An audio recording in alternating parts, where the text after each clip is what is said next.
Good morning. Good morning to you on Zoom. Thank you all for coming on this wet, cold morning, and thank you all for drinking your coffee at home and staying warm. And we're glad to have all of you. As we have been doing, I'm going to ask Lee to light the second candle and ask you once again to hold the people of Israel and Gaza, the Ukraine and Russia in our hearts. I look forward to the day we don't need to do that. I'd like to welcome, we had 5 new members in January, and if you are here, it would be lovely if you would stand. I don't know if people are here. Mari Hahn and David Hahn, are you here? Okay. Jane Stratton Munstead, I believe I saw. Okay. Leslie Flynn and Penny Vulcan have joined us.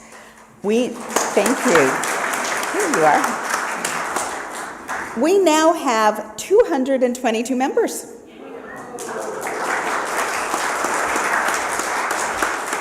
Your largest total in over a decade. Today is the last day for you to join to be included with the accreditation with the UUA for this year. So if you are here and you've been thinking about joining and are ready and are just haven't gotten around to it, I hope you will go to the membership table in the social hall and sign the book so we can count you in our official count to the UUA. I'm very excited to show you, we are going to unveil the new website.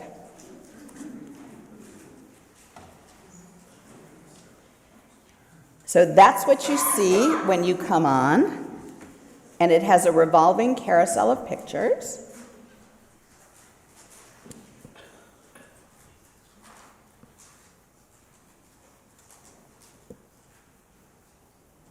And then you scroll down the page, and you get a little statement about who we are. And you can go farther, Jim. And then we tell you about worship, in person and online. And then there is, for each of the key parts of the website, there is a page. And I'm showing you with the cursor. And then there's a page on what's coming up. So if you want to know what's going on this week, you'll see some keys. And then if you click on those, you'll get more information. So this week we have this service and the Labyrinth Walk. And then coming up is the Pledge Sunday. And then there at the bottom is a navigation tool. So we have many people to thank for the creation of our new website, but first let me thank and acknowledge Bridget Nicolini for her many years of creating and managing the past website, and Lisa Burby for her years as communications chair. Thank you.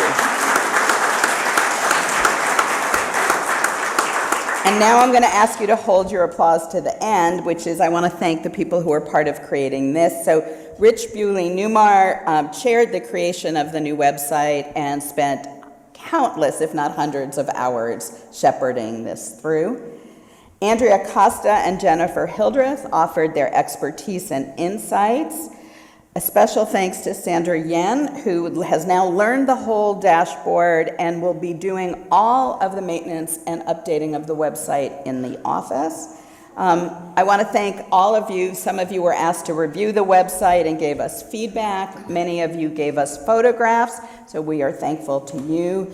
Member Jennifer Sapel was generous in helping us from her expertise from Shelter Rock, and she helped us choose the company. So now, would you all thank these people for all their work?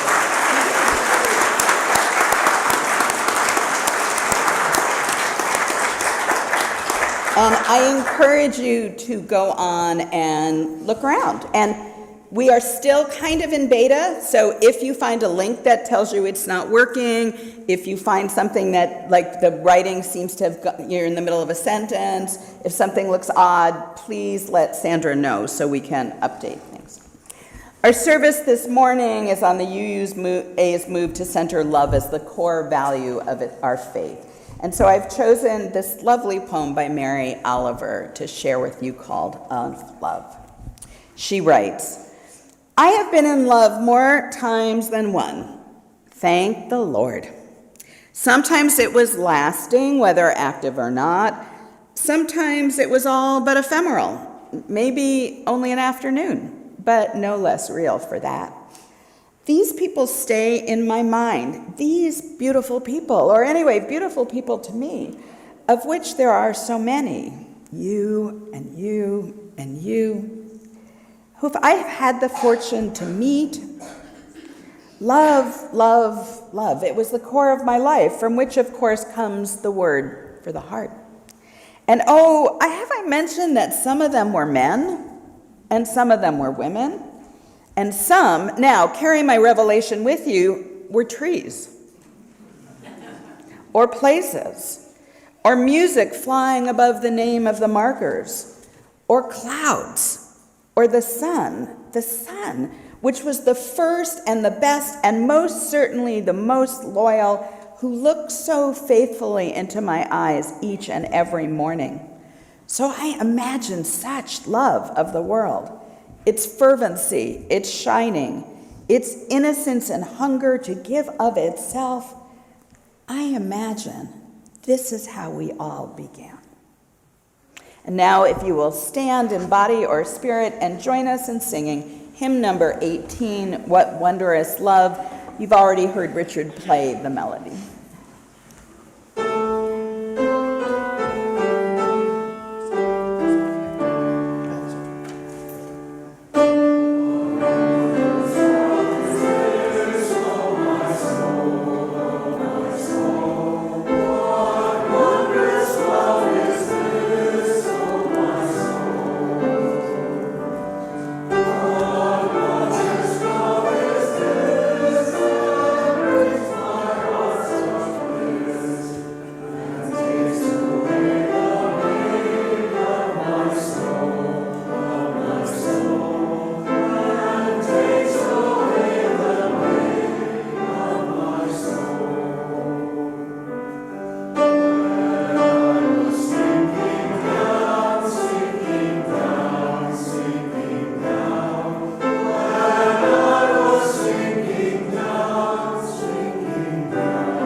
Now is the time in our service when we light the chalice, the symbol of the Unitarian Universalist faith.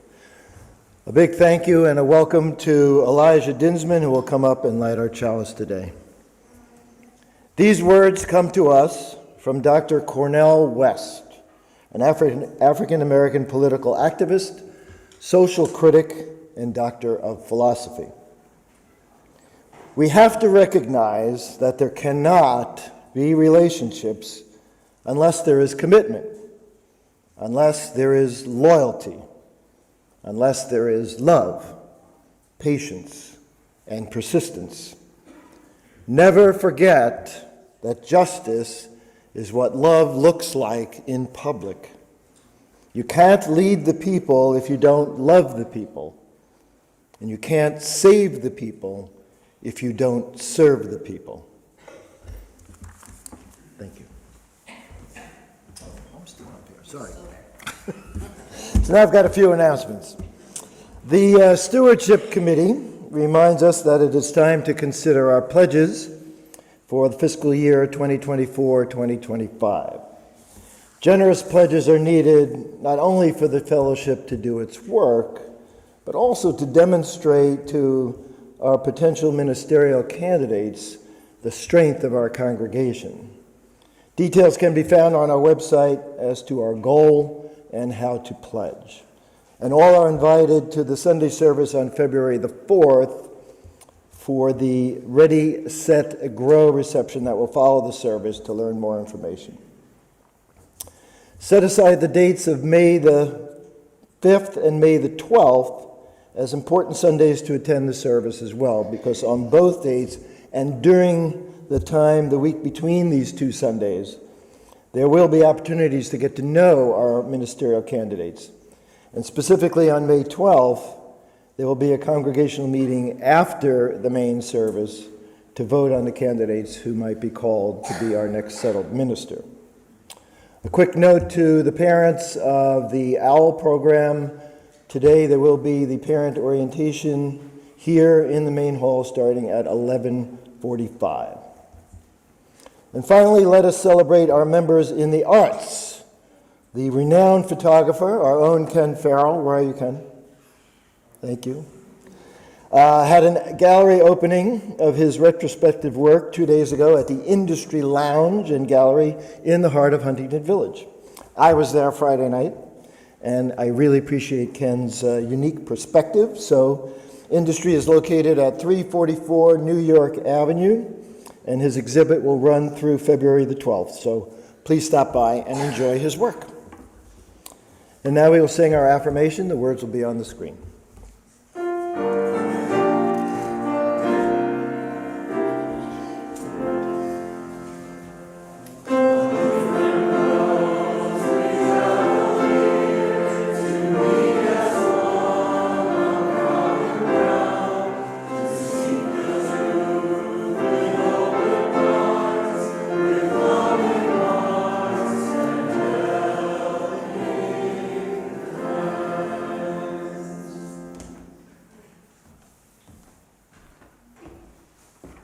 This is the time in our service where we invite you to come forward or go to the back to light a candle for a joy, a concern, a sorrow in your heart.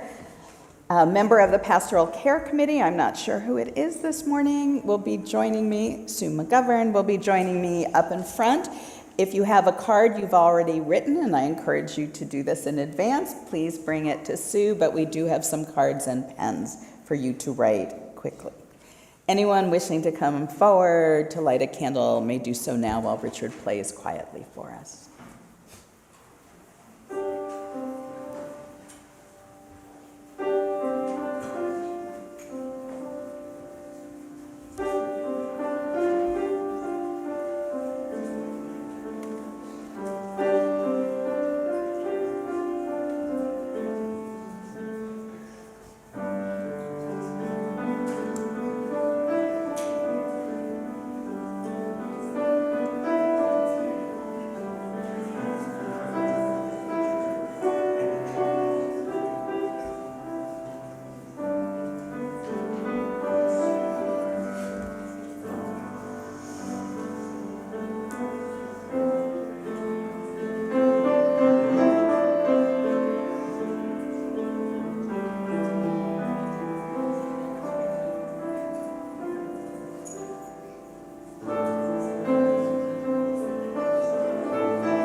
Thank you.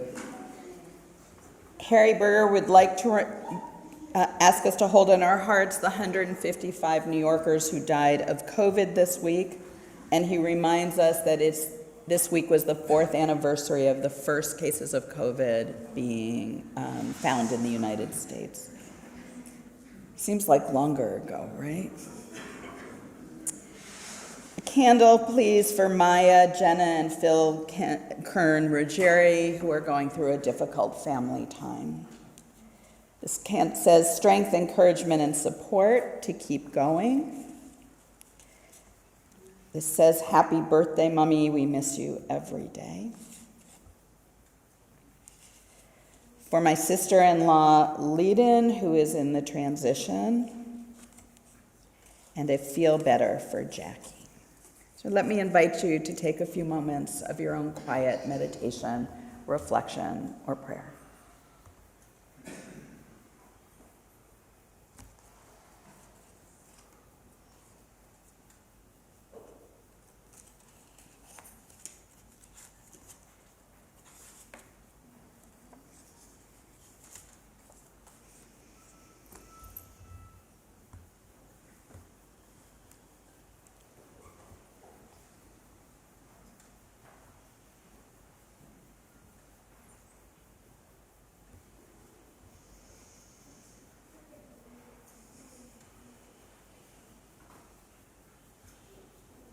Spirit of life and love, we come together on this gray day to feel the warmth of this community. We know on days like these that sometimes they mirror the conditions of our hearts and our souls. We mourn for parents who have passed,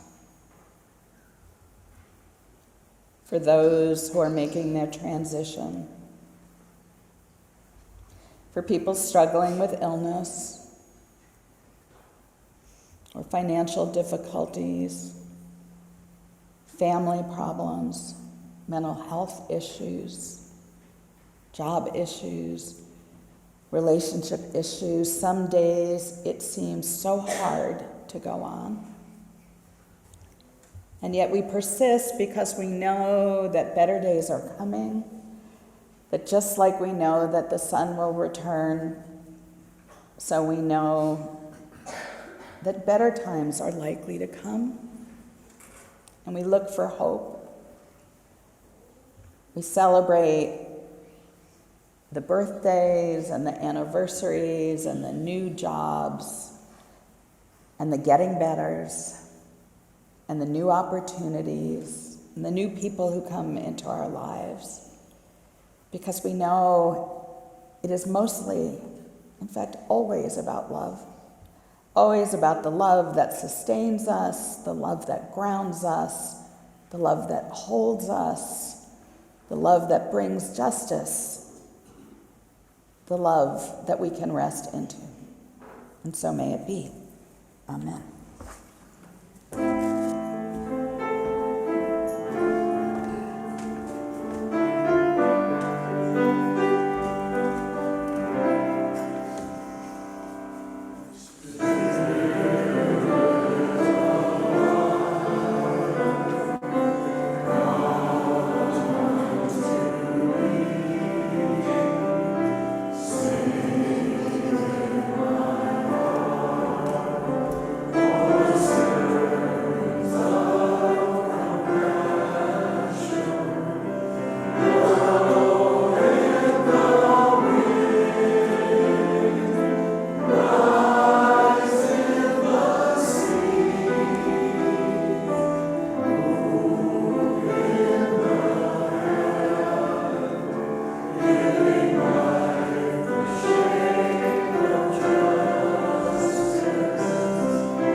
Hello, good morning. I'd like to invite all the children to come up for a time for all ages.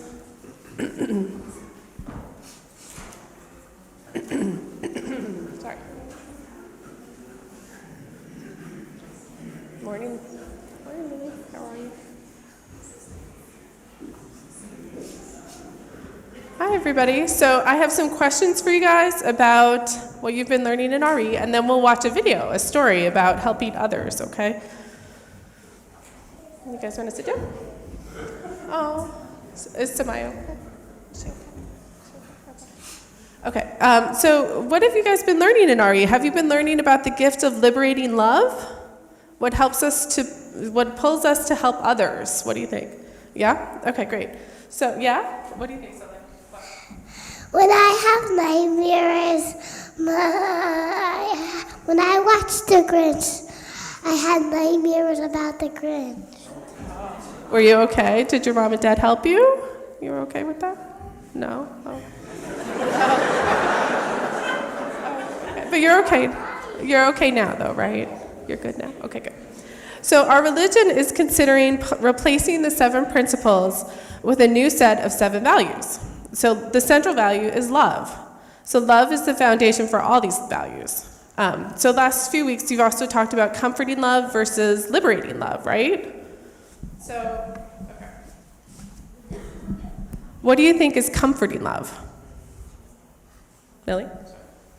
Coming together like a warm hug. Right, yeah, exactly. So warm hugs and smiles, high fives with family and friends. So I have a heart here. So here's the heart to represent love, right? So what do you guys think is liberating love?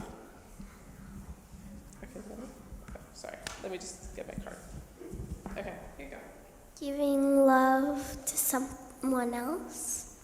Yeah, a little bit. Yeah, what do you think, Soleil? My name's Soleil and I start with an S. Great, thanks, Soleil. So when love... Okay, so it's when love pulls us towards helping others liberate or free them from sadness, pain, or injustice towards something. So it's the magnet on the back of this heart. See? So you made these, right, Millie? I know we made those in the 1st to 3rd grade. So see, girls? See, they have a magnet on the back and there's a heart. So it helps to pull you towards helping others. So what are some examples of liberating love here at UUFH? What do you guys think? Coming together and talking together. Yeah, talking together. It's Grow to Give Garden. Do you guys do that in the summer? You help with the Grow to Give Garden, right? What about making the food packages for Hi Hi? Did you all do that? Right? To help the homeless men here in Huntington? What about the middle school bake sale? What do you think, Lily? The middle school, do you think that was liberating love? Yeah? And you guys supported what organization this year? Do you remember? The Wildlife Foundation. Right, yeah, the World Wildlife Foundation, that's right. So now we're going to watch a short video about helping others. So Jim, could you play the video now? Thank you.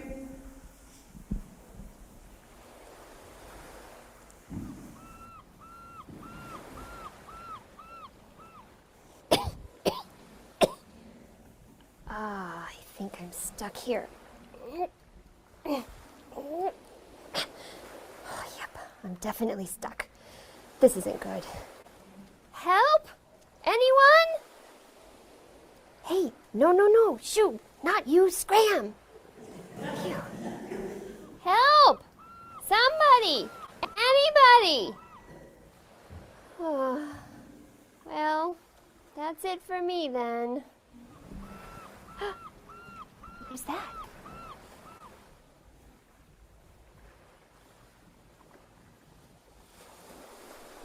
Excuse me, sir. What are you doing? I'm saving these starfish. But there are thousands here. It won't make any difference.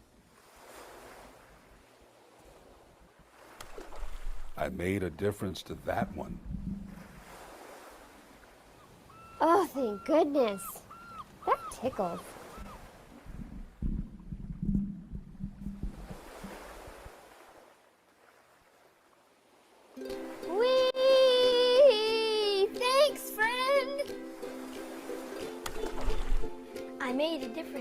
that one. Come on, let's see how many we can save. That's it.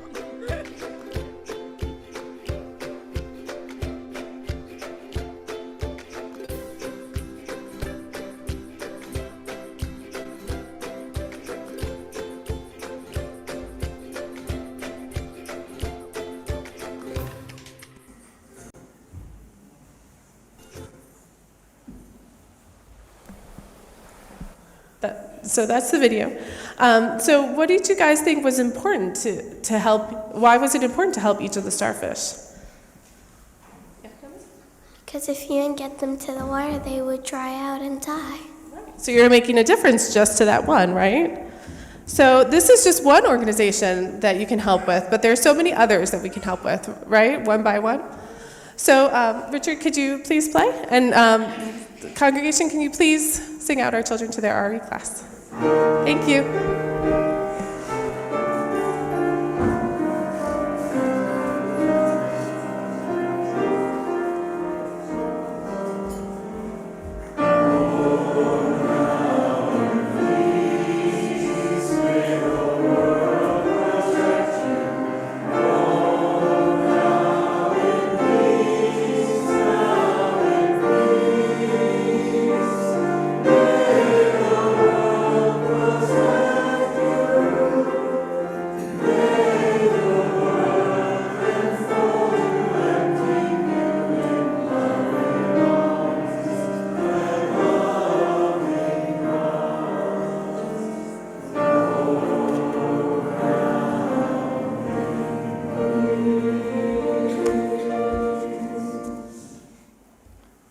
Our split plate for the month of January is the new hour for women and children.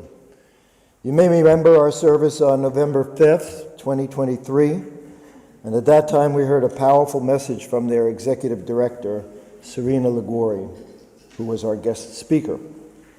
This organization builds community and provides support to currently and formerly incarcerated women, their children, and their families.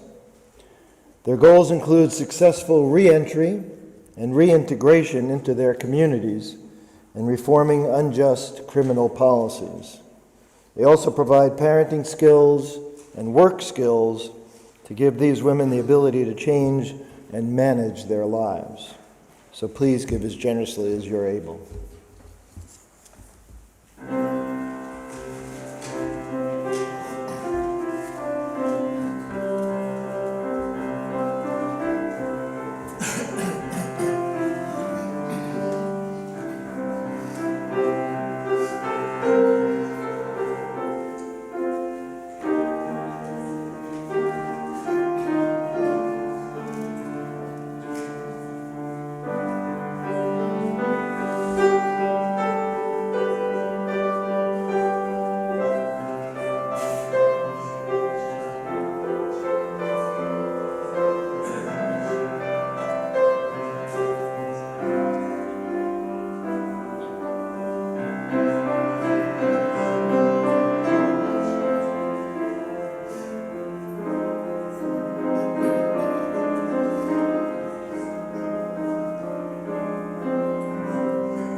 This reading comes from the January 2021 statement by the UUA Board of Trustees. It is a reflection on the Article 2 Study Commission and is an invitation for all of us to reflect on how love shapes you and your communal life.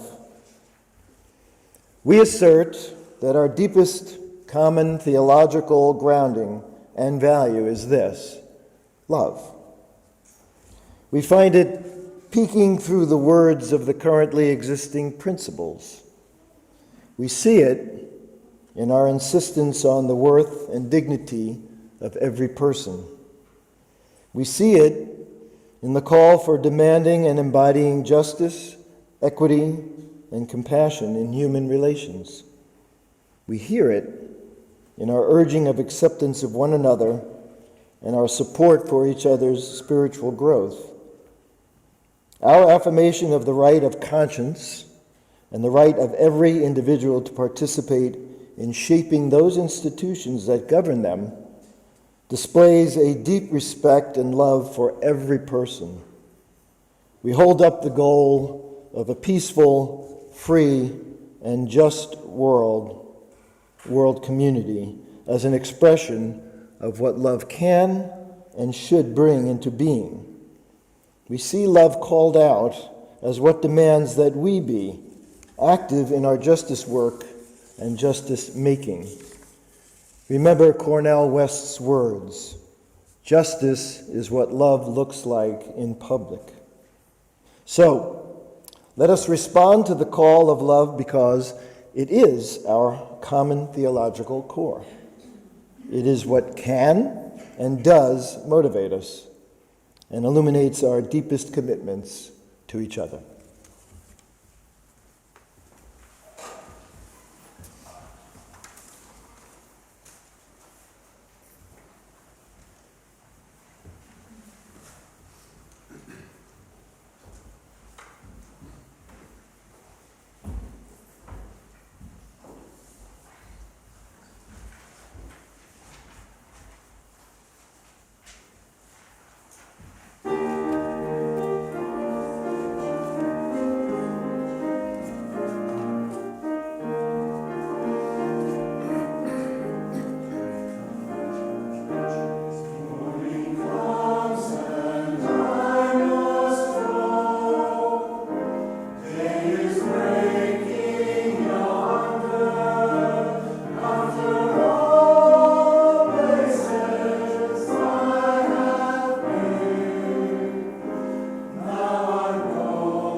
Thank you, choir.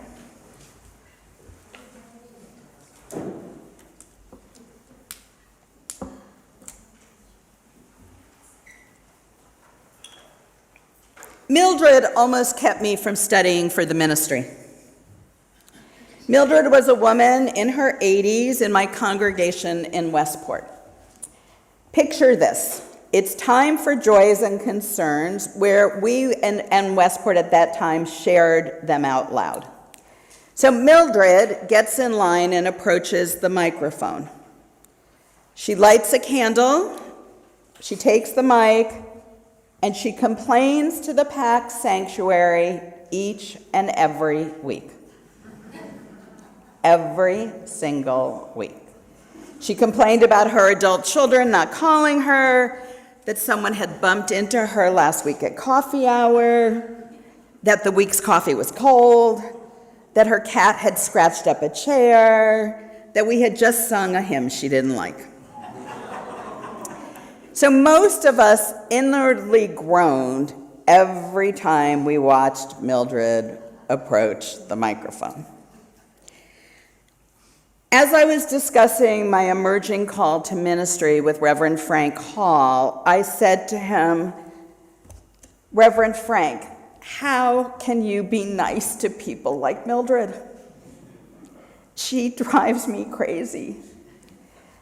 I'm worried I'm not nice enough to be a minister." Reverend Frank thought for a few minutes, and he said something that goes like this that I have never forgotten the gist of. He said, "Deborah, ministers don't have to like everyone. It's hard to like the Mildreds. You will learn to love them. Every one of them. Especially the Mildreds who need your love the most." It took me time to learn that lesson, but I now know that loving everyone means that I accept you and you and you and you just the way you are. Loving you means bringing my full presence and my attention to you when you are in front of me, to being willing to risk my own vulnerabilities so you will feel comfortable risking yours, to trying to always bring the best of me to my interactions with you, to unconditionally love each of you. The mystic Haiphus wrote this about unconditional love. "Even after all this time, the sun never says to the earth, 'You owe me.' Look what happens with a love like that. It lights up the whole world." So I've told you many times that I define my own theology as incarnational. I may waver in my beliefs in God or what's bigger than we are, or even how to describe the sacred. But I do know that when we are at our very best, it is how we treat each other that is the reflection of the sacred on earth. Last week, as I think many of you know, I was on study leave at the Modern Elder Academy, and I learned a lot, and you're going to be hearing a lot about it over the next months or so.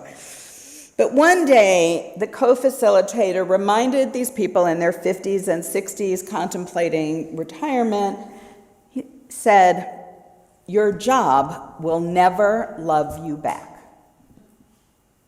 Your job will never love you back." And I thought to myself, my job loves me back. See, when a parish ministry goes well, the minister loves the congregation, and you love the congregation back.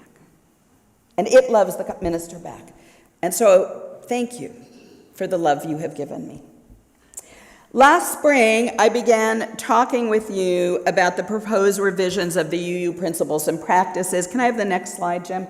Which goes by the so unlyrical name Article 2. Only UUs would say, the way we describe our faith is with Article 2, right? Like, what is that? But it's been 38 years since the Unitarian Universalist principles have been revised. Some of you weren't even born yet. For the past 3 years, the Article 2 Study Commission has worked and listened and revised, and then revised again its proposed changes to how do we articulate our core theological values. The final version is going to come out at the end of February. As you heard from Lee, the UUA board directed the commission to center love in, quote, our commitment to personal, institutional, and cultural change rooted in anti-oppression, anti-racism, and multiculturalism values and practices. At last year's GA, the delegates voted overwhelmingly to bring the new article forward for another year of study, revision, and to a final vote this coming year at the General Assembly. It will need a 2/3 majority to pass. We have once tried to revise these principles, and it did not pass. We are hoping this one will. This is the introduction. It says, as Unitarian Universalists, we covenant congregation to congregation and through our association to support and assist in each other's ministries. We draw from our heritages of freedom, reason, hope, and courage, building on the foundation of love. Love is the power that holds us together and is at the center of our shared values. We are held accountable to one another for doing the work of living our shared values through the spiritual discipline of love. And they've created this lovely graphic, which if passed will become very familiar. We'll have them hanging all over the place, and there'll be brochures and stickers and things to put on your car and all the things we do. T-shirts, right? There'll be T-shirts. This graphic, to quote the UUA, is the image of a chalice, which is the symbol of our faith, with an overlay of the word love over the flame, with 6 outstretched arms to create a circle around each of the core values and form a 6-petal flower shape. Each arm is a different color, and clockwise they are interdependence, equity, transformation, pluralism, generosity, and justice. So this morning, we're going to talk about love. The current version, interestingly, of the 8 principles and practices never uses the word love. Isn't that interesting? Like they're not in there. Although our campaign, Siding with Love, certainly does. Interestingly, the original Article 2, which came out in 1961 with the merger of the Universalists and the Unitarians, called for UUs to, quote, love God and love man. We wouldn't pass that today, would we? But our own affirmation centers love, right? So each week when we sing Common Ground, we remind ourselves we are bringing loving hearts to our time together. So as Cole Porter wrote, what is this thing called love? Or as Tina Turner said, anybody? What's love got to do with it? So you probably know that the ancient Greeks defined 4 types of love, right? There's eros, sexual romantic love, philia, having affection for another person, agape, to be content with, and stergo, which is about the love of parents to their children. In Sanskrit, the word love comes from a root meaning to desire. These words are linked by our need for connection, for intimacy, and regard. Mary Oliver, in that lovely poem I read you, reminds us that the Latin word for heart is cor. The biblical writers centered a love ethic. The Torah commands us to love your neighbor as yourself, and a few verses later, to love the stranger as yourself. The book of Matthew has Jesus going even further. Jesus says we must love our enemies. There is a wonderful yet little quoted passage in the New Testament about the importance of love. It's in the first letter of John. I'm not going to ask you to raise your hand if you've read that recently, which may or may not be the same John of the Gospels. The passage was written to be read aloud, and I invite you, if you don't like the word God, to substitute another word as I read it, such as creation or nature. The letter says, Beloved, let us love one another, because love is from God. This is where you go, nature.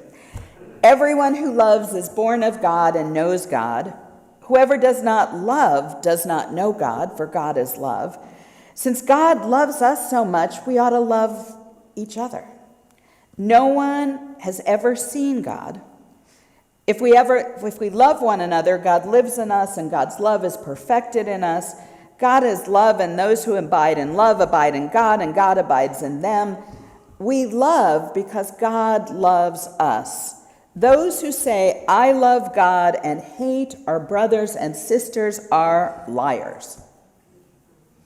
For those who do not love a brother or sister they have seen cannot love a God they have not seen.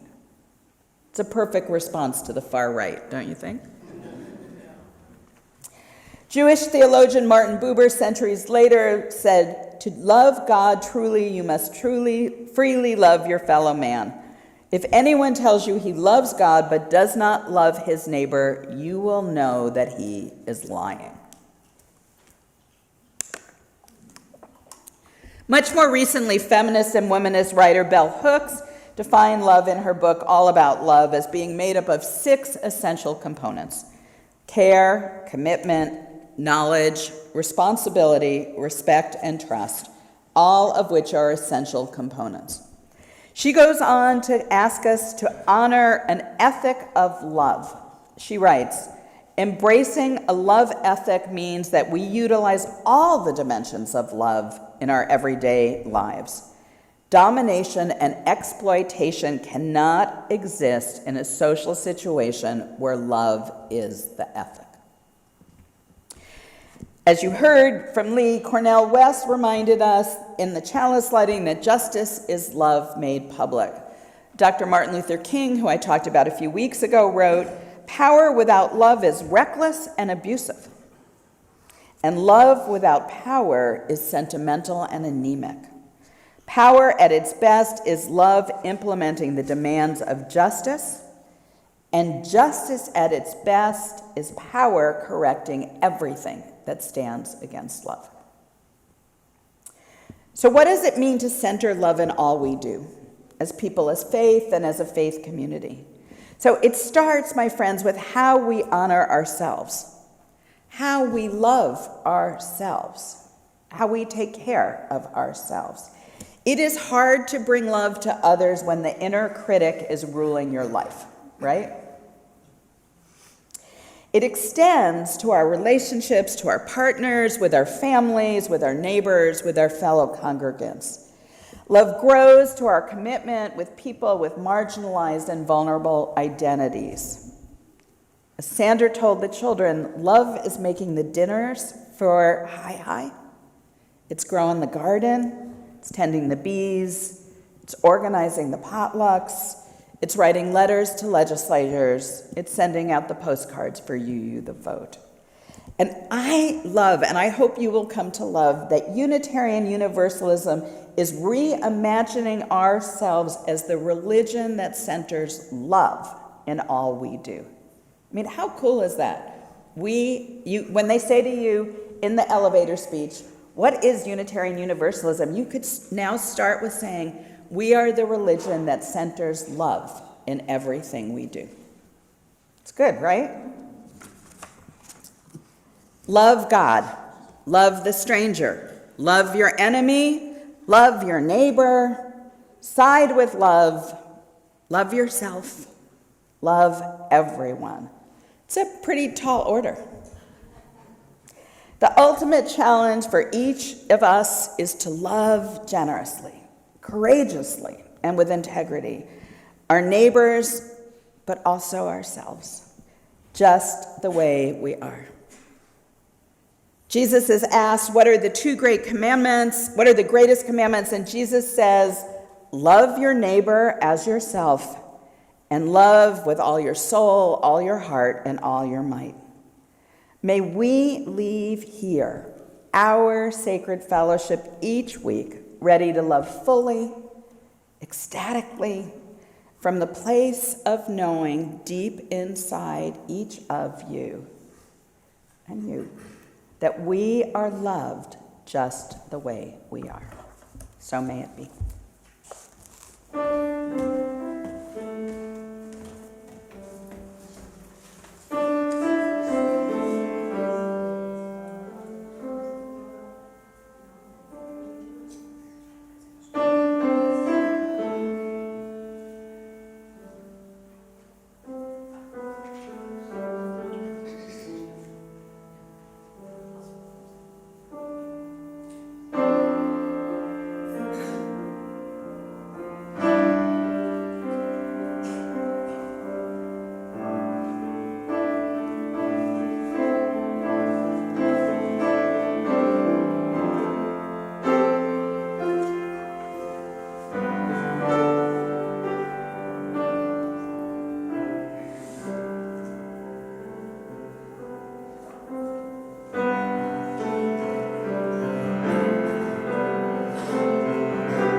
And Jim, I'm going to skip ahead to the closing words and benediction because you're going to have a chance to sing at the end, and we are running a little late. The closing words this morning are my adaptation from the closing words that are used each week in the Unity tradition. I have substituted the word love for God to be inclusive of us all. May the light of love surround us. May love enfold us. May the power of love protect us. May love watch over us. Wherever we are, love is, and all is well. My friends, go in peace. May our real service begin. And Richard is going to introduce the postlude to you.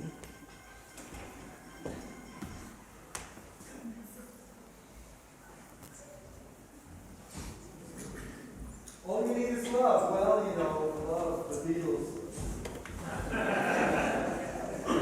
That's what it's all about. And early on, and find me love. All you need is love. You don't need what? You don't need money. That's idealistic, isn't it? There's not anything about real life. The first time John Lennon went into the supermarket with his egg, he had no money on it. He didn't know how to pay. He had no idea how to pay. And I bet he still didn't.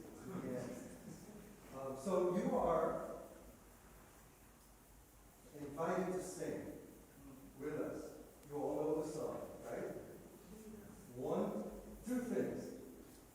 We're going to have some soloists with a microphone. Maybe you don't want to sing then, but if you do, that's fine with us. The other thing is, It needs to be on a mic.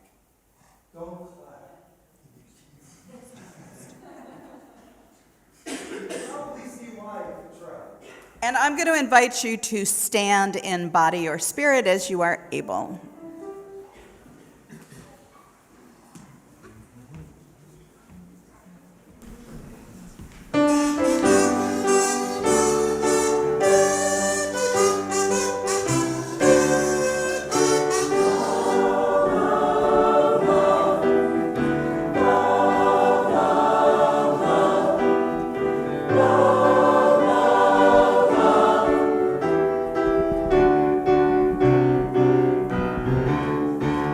There's nothing you can do that can't be done. Nothing you can sing that can't be sung. Nothing you can say, but you can learn how to play the game. It's easy. There's nothing you can make that can't be made. No one you can save that can't be saved. Nothing you can do, but you can learn how to be you in time. It's easy.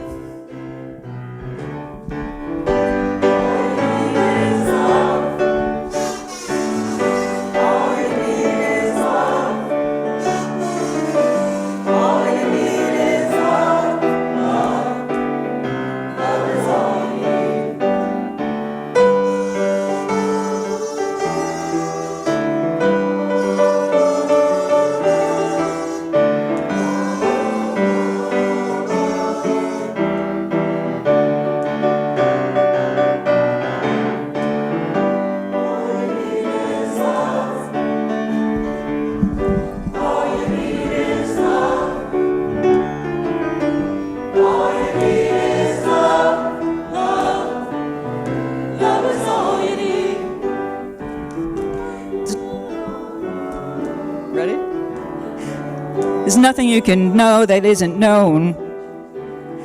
Nothing you can see that isn't shown.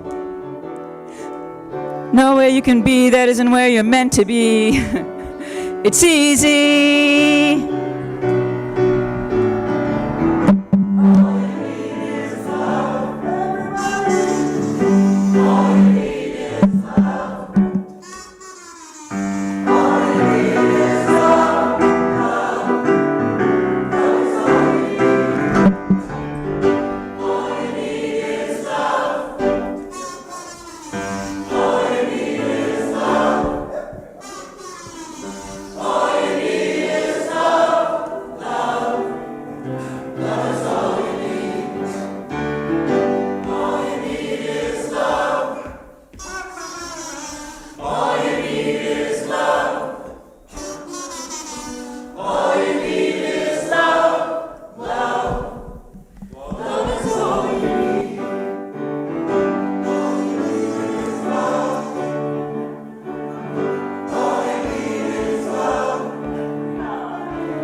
Thank you to Reverend Hafner, to Richard, and the choir for a great service today. I'll remind everyone that you're invited to greet Reverend Hafner at the rear of the main hall. Move into the social hall for coffee and conversation. And also another quick reminder for all the parents of the OWL class. We will meet here in about 10-15 minutes right here in the main hall. So I personally would like to wish everyone present and watching at home a wonderful week ahead. Thank you.